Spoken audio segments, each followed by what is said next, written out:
Assalamu alaikum wa rahmatullahi ta'ala wa barakatuh.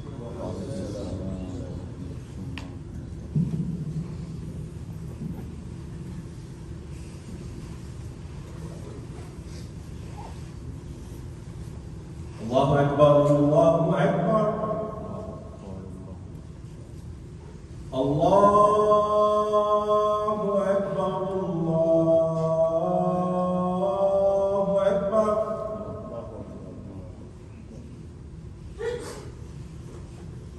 أشهد أن لا إله إلا الله.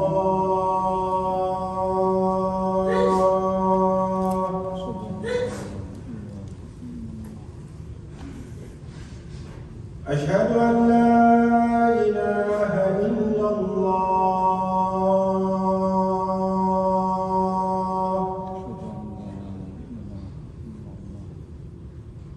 أشهد أن محمدا رسول الله.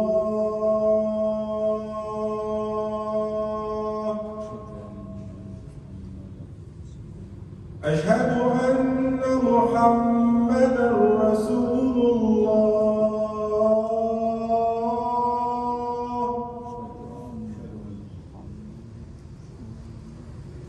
حي على الصلاة. حي على الصلاة.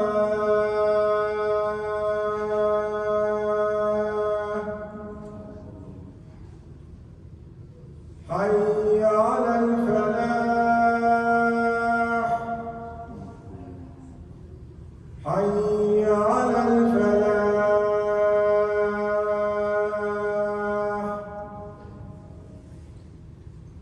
الله أكبر،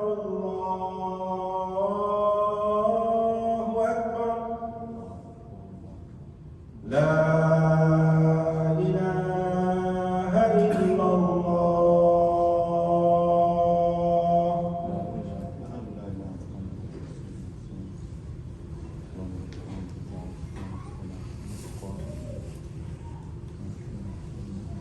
بسم الله الرحمن الرحيم. إن الحمد لله نحمده ونستعينه ونستغفره ونؤمن به ونتوكل عليه ونعوذ بالله من شرور أنفسنا ومن سيئات أعمالنا.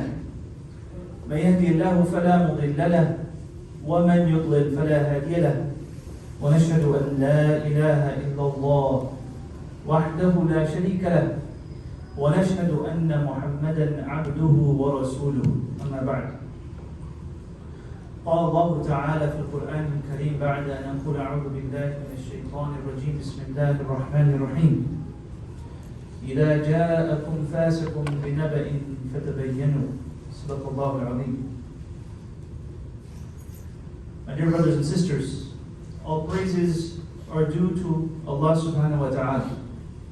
And may the peace and blessings of Allah be upon His beloved messenger, our beloved messenger, Muhammad sallallahu alayhi wa sallam. The greatest blessing of all our blessings, the one that we take for granted, the one that we must do more to appreciate, is the guidance of Iman, the guidance of Islam, is the guidance that Allah subhanahu wa ta'ala has given us. This great bounty of faith that we take for granted because we become accustomed to it. We take it for granted because we become accustomed to it. It becomes simply something that we experience and we forget. We forget, or maybe some of us, we never knew. We never knew what life was like to be unguided. What life is like when you don't know what your purpose is, or what this reality is, or why we are here, or where we are going. And because we become comfortable with our faith, and then we begin to take it for granted. Just like anything else.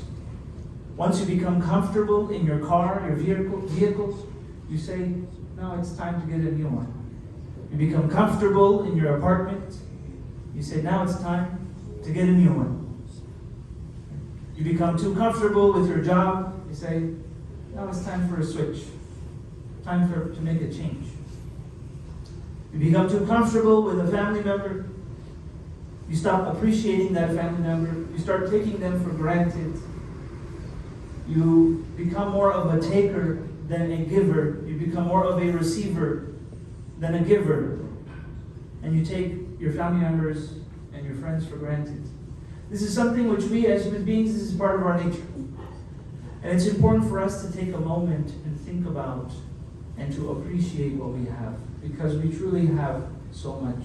We have so much to be grateful for to Allah subhanahu wa ta'ala, and that greatest blessing of all, which is that of Iman. I think I mentioned it, I don't know when, but I mentioned it a couple of weeks ago. There was a brother who converted during the month of Ramadan. And he was there at Jum'uah. And he said, "This is the most beautiful thing I've ever seen." And to us, we're thinking, it's just Jum'uah. It's just the thing we go every week, we fall asleep, we get through it, and we're in and out, right? Out, in through one ear, out the other, and we go home and like nothing happened. And to him, it was the most beautiful thing he's ever seen. He wasn't a child, he was a young adult, like many of you are here. And it was the most beautiful thing he's ever seen. He said, "Why? How?" He said, "Just everyone praying together, all diversity, all different colors and backgrounds and races and languages. And everyone, the prayer part, just the prayer part, he thought it was beautiful. Everyone, the Imam says Allahu Akbar, everyone stands. We say Allahu Akbar, everyone bows. Everyone is in synchronous, this synchronous kind of thing.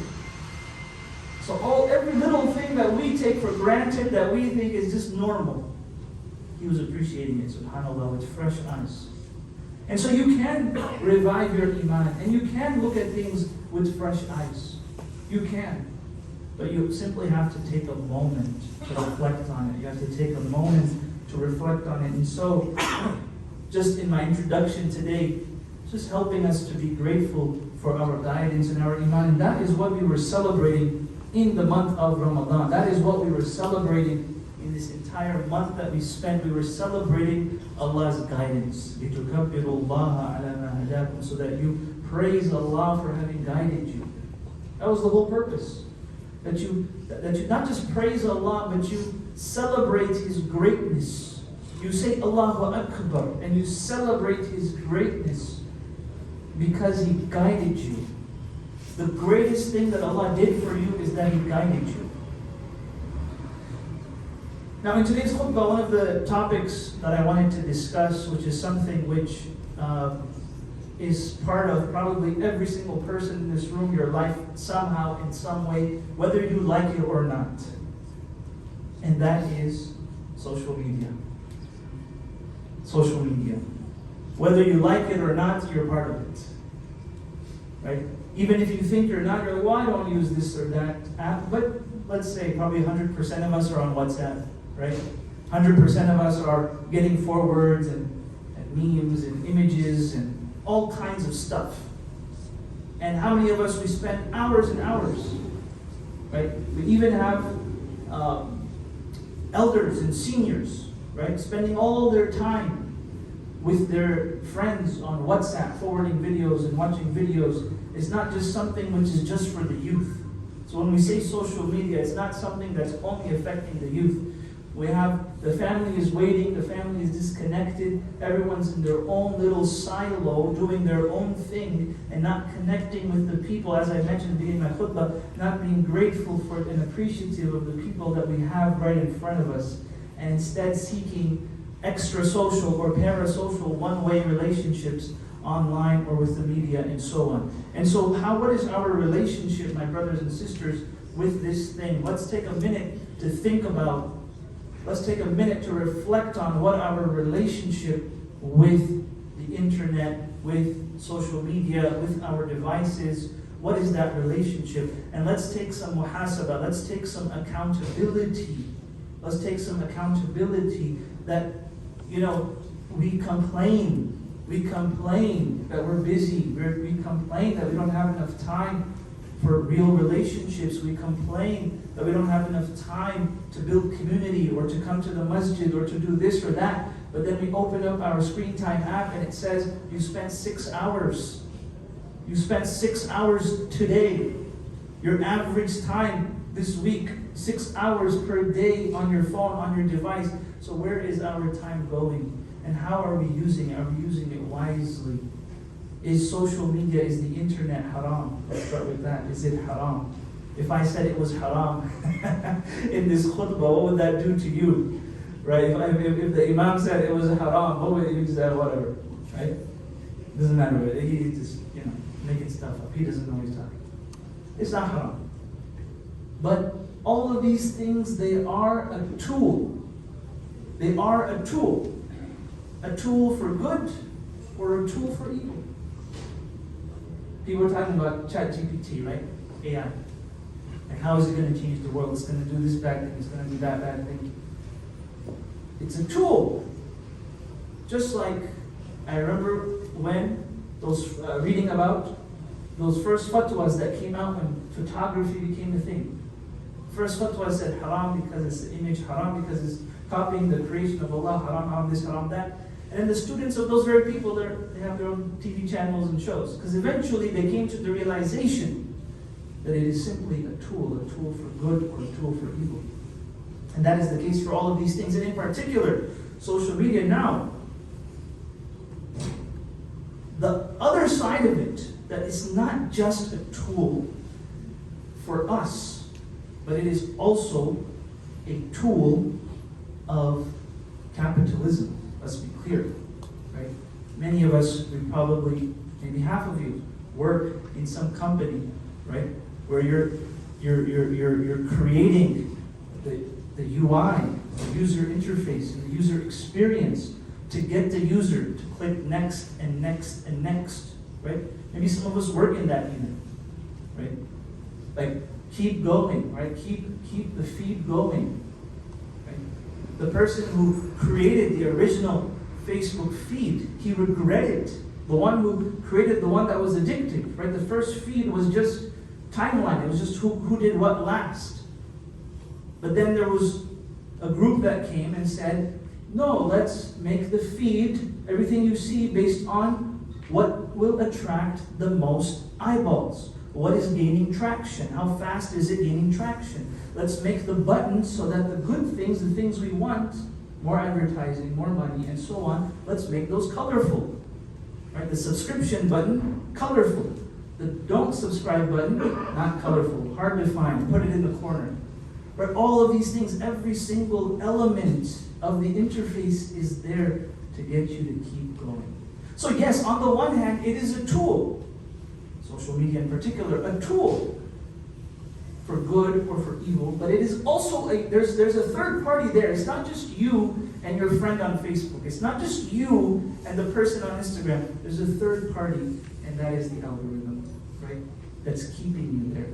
That, unfortunately, we live in a time of polarization. People complain, polarization. And one of the things that does it, right, when you look at, if I wanted to create a YouTube video and I wanted it to go viral, it's not enough to just say, here's something you can learn about Salah.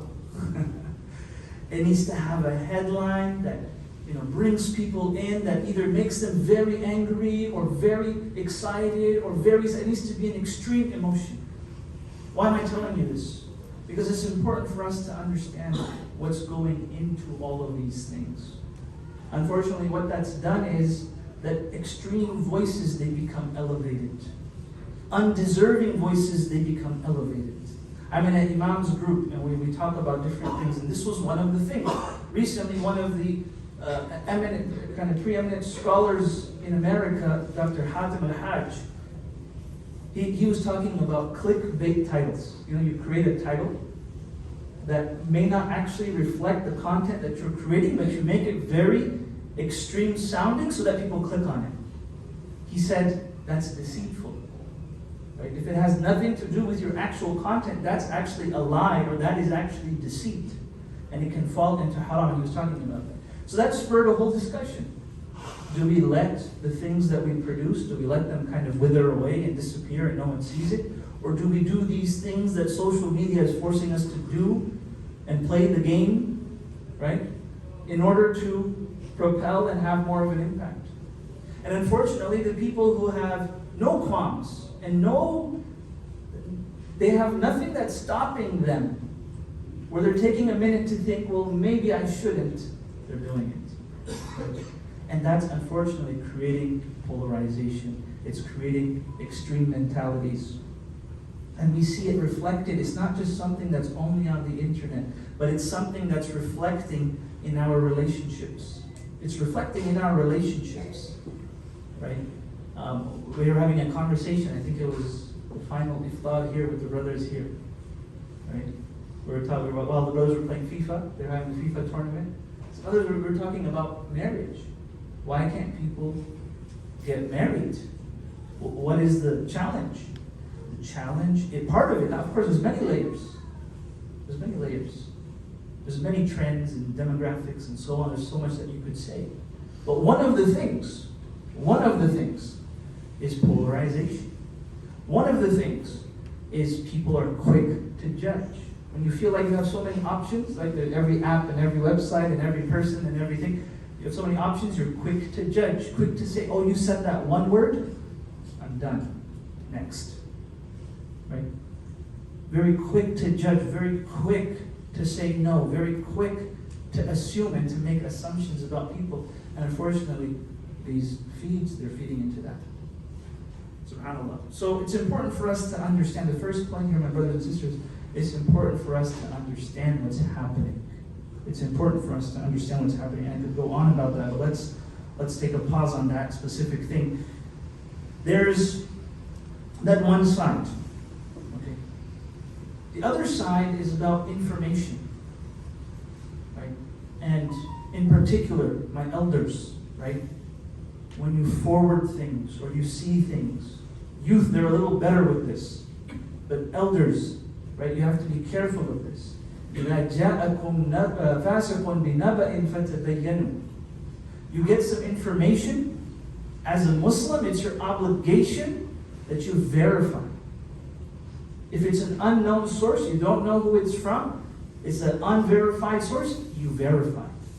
You don't go and spread it just because it agrees with your own kind of what you're thinking. You have to verify. It's in the Quran. It's a command. Ya ayyuhalladhina amanu, oh, you who believe, part of your belief. If an unverified thing comes to you, you must verify it. And this is a problem more amongst, we see it in the elder generation, who did not grow up with technology and are unable to distinguish between what is real and what is fake. The youth, they tell very quickly. Even that's getting more difficult, to be honest, but elders especially, that's something you have to be careful of. And that is part of a principle of our deen. You know, I was thinking when I was talking about this topic, I'm like, I'm going to talk about social media on the minbar? Like, is this really a topic for the minbar? But it is something that's relevant actually to each and every single one of our lives. And it's important for us to consider and to remember this verse in the Quran. The second thing we also have to understand, or the third thing, is about its impact on our mental health. That social media has had a real impact on our mental health, our psychology, our minds. That there's correlation between people who use more social media and depression and anxiety and isolation and so on. There's a correlation. I'm not saying it's causation. Maybe you're depressed, you're more likely to just spend a lot more time on social media. But just there is a correlation there. There is a connection there. That it leads you to increased feelings of depression, loneliness. Just think about it, right? You're looking at all these people having their friends and having fun and doing this activity or that activity. Just that 1% of their life, by the way, not their whole life, but just the top kind of most enjoying, you know, the things that they enjoy the most. You're seeing that 1.5% maybe of their life. And you're thinking, why can't I have that? So it's feeding your loneliness. It's feeding envy and hasad and jealousy, right? You're allowing yourself to be fed that and to be served that. It increases feelings of, it can, not always, but it can. Again, it's a tool, right?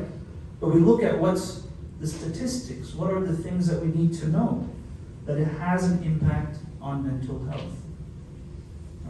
So we must moderate. We must find balance in how we use these things. Set a timer, set a time limit that works for you. Right? Have some kind of purpose, have some kind of goal. Draw a line somewhere. If I see this kind of thing, I'm going to block it, I'm going to mute it. I'm not just going to let it keep coming, right? I'm going to block it, I'm going to mute it so that I see less of it. Whatever it is, draw a line somewhere. I'm not going to tell you exactly what. Every one of us knows where that line needs to be. But draw a line in your usage, whether it's the time, whether it's the type of content, the people you follow, and so on. The other aspect, right? It can also have a positive impact. There's people who share good things. So I'm not saying it's all bad. Again, people who share positive things, people who share good things, Islamic reminders, other reminders, all kinds of things, tips on finances or how to save your money, and all kinds of good things are there. It doesn't have to be only Islamic. I only follow Islamic channels. I'm not saying that. I'm trying to sterilize your personality or what your interests are, or say everything is haram. I'm not trying to do that. There's plenty of good, but it's important that we draw that line for ourselves, and so we don't fall into it. The next thing, so the first thing we talked about was polarization, right? The second thing we talked about was the importance of verification and confirmation. The third thing was the impact on mental health. The fourth thing, and this is very important, is the impact of internet, social media, all these apps on our relationships. Our, not just internet, right? It's not internet, but our actual, in real life, IRL, real life, social relationships. Our family members, our friends, our masjid, right? Like real relationships. What is the impact of social media on that? If I'm a child and my father comes home tired from work, it's part of life. Work is part of life, of course. But then instead of spending time to raise me, or to talk to me, or to have a discussion with me, or to teach me something, he's spending time forwarding things to his friends, right? You're missing an opportunity. Right? You come home from work, I understand the need to relax, I understand the need to rest, I understand that, but the line has to be drawn somewhere. Right? What do we have from Salman al-Farsi, the great companion of the Prophet ﷺ, who spent a couple of days with another companion, a very, pious companion. And he told him straight, and this is a companion of the Prophet ﷺ, he said, your family has a right over you. لِأَهْلِكَ عَلَيْكَ حَقٌّ. And he said, your Lord has a right over you, your Rabb. لِرَبِّكَ عَلَيْكَ حَقٌّ. وَلِنَفْسِكَ عَلَيْكَ حَقٌّ. And you yourself have a right over you. You yourself, you have a right over you. Your health, your connection to Allah subhanahu wa ta'ala, your physical health, your emotional health, your social health with your family. Your family has a right over you, and Allah subhanahu wa ta'ala has a right over you. So the question we ask ourselves is our connection to the internet or our devices, is it taking away from these other important things? And if it is, how can we dial that back a little bit? How can we dial that back a little bit? How can we track that? How can we optimize that usage a little bit more so that we can make time for important connections and important relationships, and to revive the relationships that have died? And so that's important, is this negative effect on relationships. Is there some positive thing? Of course there's a positive side to it. You see, you go on social media, you can see people of all different backgrounds. You see so many different types of Muslims, right, talking about the things that are important to them and talking about the things that bother them. And there's plenty to learn, there's plenty to see. That's what makes it engaging, that's what makes it addicting. So there is a positive side. Right? There's people who learn things on there, there's people who teach things on there, there's people, like I can share my khutbahs and people can see my khutbah afterward. Right? So it's not just this moment in time, but it keeps continuing, and other people can learn from it, right? It has a positive side to it, of course. But it's just important for each of us to take that accountability and do better with our usage. And that's all that I'm trying to say today about that. And the final thing, just for the sake of time, is to look at the impact of social media on our self-esteem, on our own confidence, right? When you see that you see this person is doing that, or this person is achieving this, or this person is doing that, what impact is that having on you? Because we all know that everyone is sharing just 1% of their life on social media, just the good things, or just this thing. And if someone even posts something that's bad, it doesn't gain any traction. No one wants to see that. I don't want to see the real stuff, just show me the nice stuff. Right? So all of us know that, but when you're in the middle of it, you don't realize that it's having that impact on you. It's feeding feelings of hasad, or it's feelings of insecurities, or feelings of, I'm not enough. And as Muslims, what does Allah subhanahu wa ta'ala tell us when it comes to comparison and these kinds of things? Allah subhanahu wa ta'ala tells us that you don't know what's in someone's heart. You don't know how valuable any one of us is before Allah subhanahu wa ta'ala. You could see the most pious person. You could see the most pious looking person. And then you could see someone else doesn't look that at all, externally. But internally, that other person, the one who doesn't look it at all, is closer to Allah subhanahu wa ta'ala. That the one who looks it, maybe they have arrogance, maybe they have riyah, maybe they're showing off, maybe they have some other intentions. But this person who doesn't even look it, they're humble. They make their salahs. They have a humble job. But before Allah subhanahu wa ta'ala, their status is high. And in this world, no one's following them on social media. But in the next world, in the akhirah, it will be clear that their status will be very high. Right? So we ask Allah subhanahu wa ta'ala that He helps us to understand this and to apply it in our lives. Ameen ya rabbal alamin. Qul qawli hadha wa astaghfirullah li wa lakum wa lisa'iril muslimin fastaghfiruhu innahu huwal ghafurur rahim.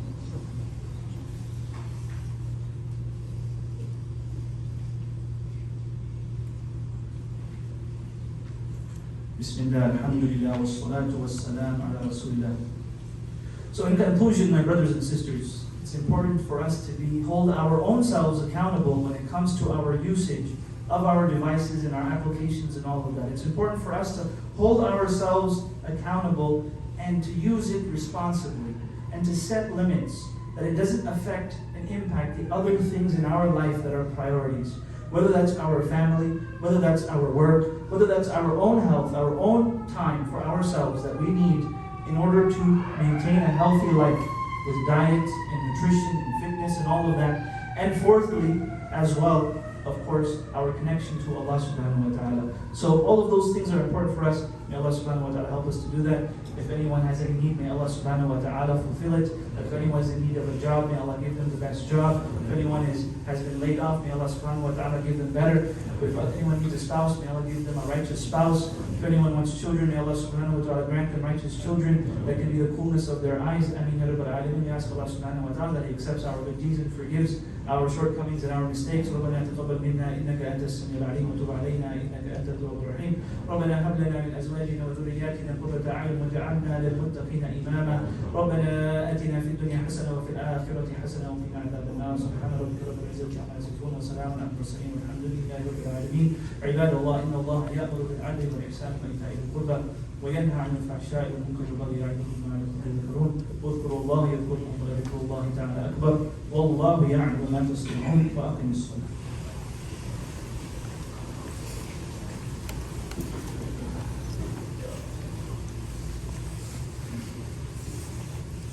الله أكبر الله أكبر أشهد أن لا إله إلا الله أشهد أن محمدا رسول الله حي على الصلاة حي على الفلاح قد قامت الصلاة قد قامت الصلاة الله أكبر لا إله إلا الله.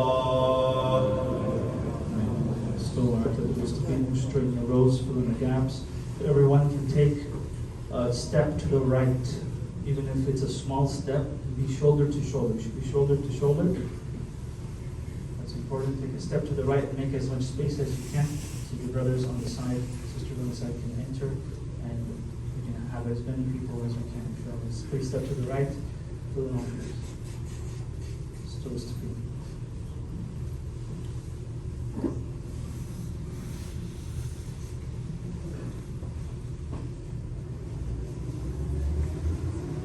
Allahu Akbar.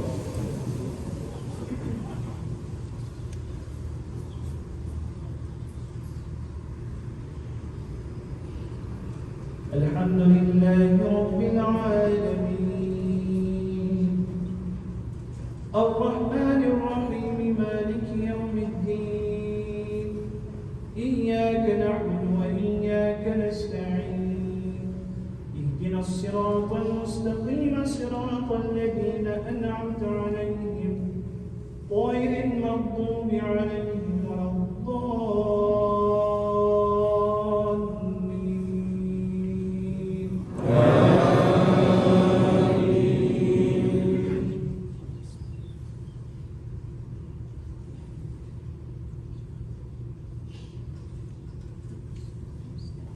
والضحى والليل إذا سجى ما ودعك ربك وما قلى وللآخرة خير لك من الأولى ولسوف يعطيك ربك فترضى ألم يجدك يتيما فآوى ووجدك ضالا فهدى ووجدك عائلا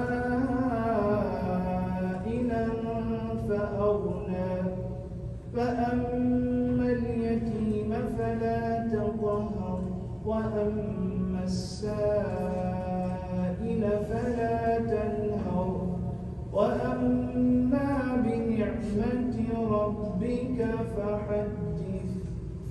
الله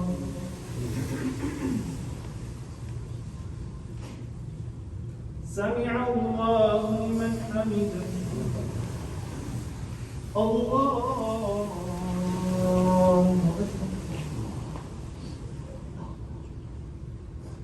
الله الله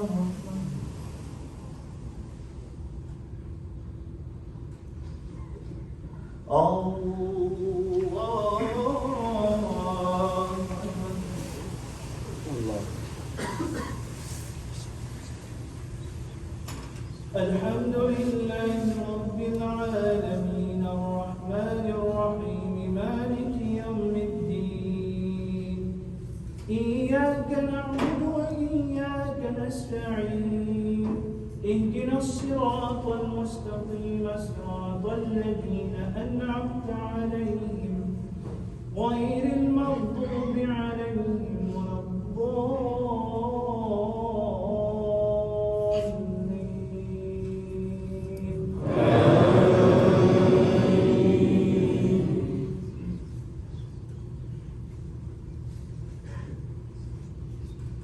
والعصر إن الإنسان لفي خسر إلا الذين آمنوا وعملوا الصالحات وتواصوا بالحق وتواصوا بالصبر. الله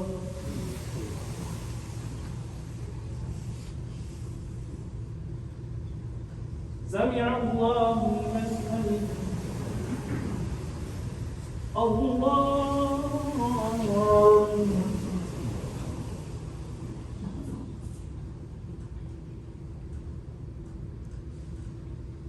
الله الله أكبر.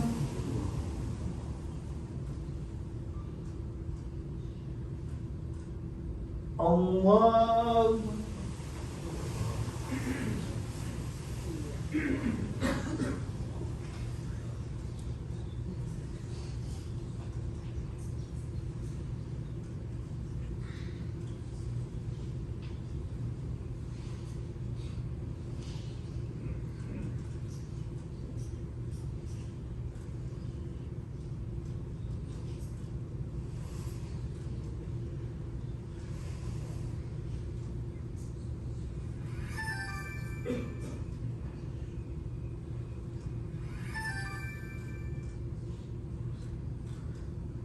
السلام عليكم ورحمة الله. السلام عليكم ورحمة الله.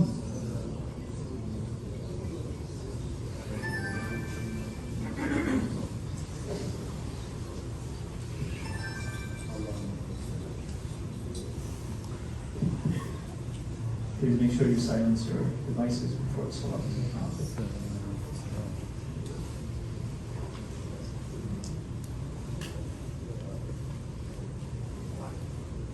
Assalamu alaikum wa rahmatullahi wa barakatuh. Just a few announcements, inshallah.